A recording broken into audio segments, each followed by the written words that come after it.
বিশেষ করে বোনদেরকে আমি বলতে চাই, অনেক বদের হাড্ডি পোলাপান আছে, এগুলো আপনাকে বিয়ের আগে বলবে একটু বোঝাপড়া দরকার আছে, আমরা একটু একটা বছর কাটাই, এ কিন্তু পরে ভাগা দিবে।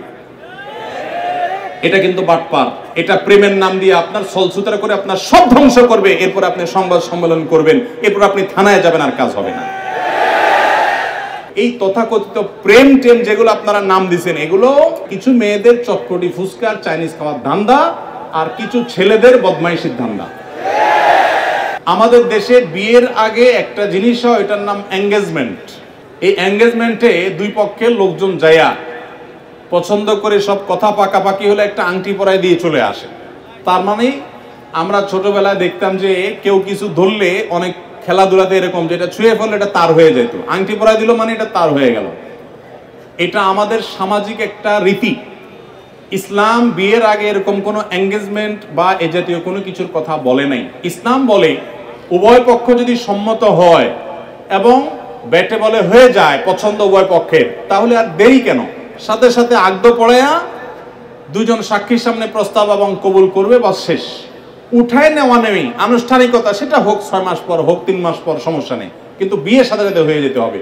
এই এঙ্গেজমেন্টের নামে আংটি পরায়া ঝুলায় রাখা, এবং ঝুলায় রাখাতে তো মনে অসুবিধা নাই, অসুবিধা হলো যে ঝুলায় রাখার কারণে অনেক মানুষ মনে করে এটা বোধহয় স্বামী স্ত্রীর মতো, বিয়ে শাদী হয়ে যাওয়ার মতো, এঙ্গেজমেন্ট হয়ে গেছে, এখন তারা স্বামী স্ত্রীর মতো ইটিস পিটিস আলাপ করে। এই ইটিস পিটিস আলাপ করা কি হবে না, জায়েজ, কারণ এখনো কি হয় নাই, বিয়ে হয় নাই। এই জন্য এঙ্গেজমেন্টের নামে 1 বছর ঝুলায় রাখে। আজকাল আবার আরেকটা ট্রেন্ড চালু হয়েছে, বলে কি অচেনা মানুষের সাথে ঘর করে কি শান্তি পাওয়া যায়। এই জন্য এঙ্গেজমেন্টের নামে বিয়ের আগে 1 বছর একটু একে অন্যকে জানাশোনার জন্য লিভ টুগেদার, এটা সেটা, একটু চটপটি খাওয়া, একসাথে বিভিন্ন জায়গায় যাওয়া, এসব তামাশা করে। কেন? যাতে করে বোঝাপড়াটা ভালো হয়, বিয়ের পরে সম্পর্ক ভালো হয়। ইন্টারেস্টিং বিষয় কি জানেন, এই প্রজন্ম যারা তথাকথিত লিভ টুগেদারের সাথে পরিচিত, যারা বিয়ের আগে একটু আধটু জানাশোনার নাম দিয়া এঙ্গেজমেন্ট করাইয়া বিয়াকে ঝুলায় রাখা 1 বছর ধরে ইটিস পিটিস করে, এদের মধ্যে বিবাহ বিচ্ছেদ সবচেয়ে বেশি। এই মজলিসে, এই মাহফিলে বহু মুরব্বী চাচা আছেন, আমার বাপের চাচার বয়সী, এরকম অনেকে আছেন। জিজ্ঞাসা করেন, বিয়ের আগে বউয়ের সাথে ওই বাদাম খাইতে যাওয়া, লিভ টুগেদার যাওয়ার কথা শুনলে তো মুরব্বীরাই ঠ্যাং ভেঙে দিত। এরকম কথা চিন্তাও করতে পারে নাই। মুরব্বীরা ঠিকঠাক করছে, দেখছে বউটা, বিয়ে করে উঠায় নিয়ে আসছে। এখনো পর্যন্ত মুরব্বীরা জিজ্ঞাসা করেন, চাচির সাথে সম্পর্ক যত সুনিবিড়, আমি তো হলফ করে বলতে পারি আজকের যুবকরা তাদের বউদের সাথে এত ভালো সম্পর্ক নাই।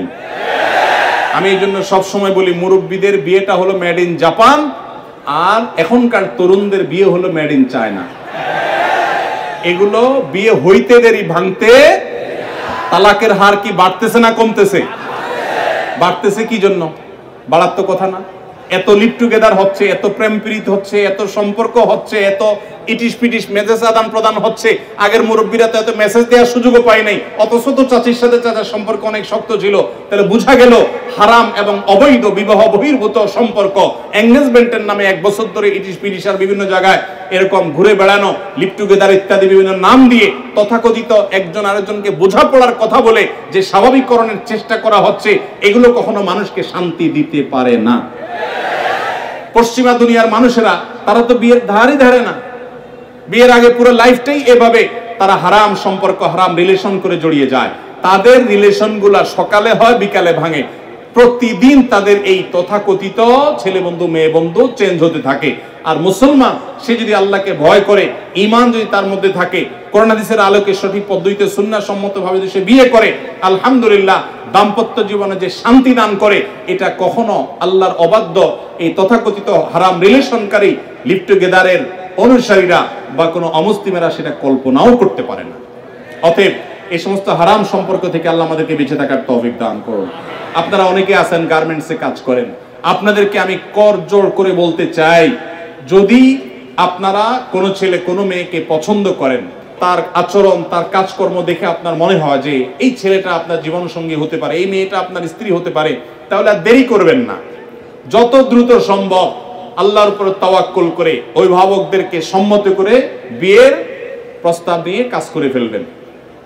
আর যদি ঝুলায় রাখেন, বলেন যে না আগে একটু বোঝাপড়া করি, দেখবেন বিশেষ করে বোনদেরকে আমি বলতে চাই, অনেক বদের হাড্ডি পোলাপান আছে, এগুলো আপনাকে বিয়ের আগে বলবে একটু বোঝাপড়া দরকার আছে, আমরা একটু একটা বছর কাটাই, এ কিন্তু পরে ভাগা দিবে।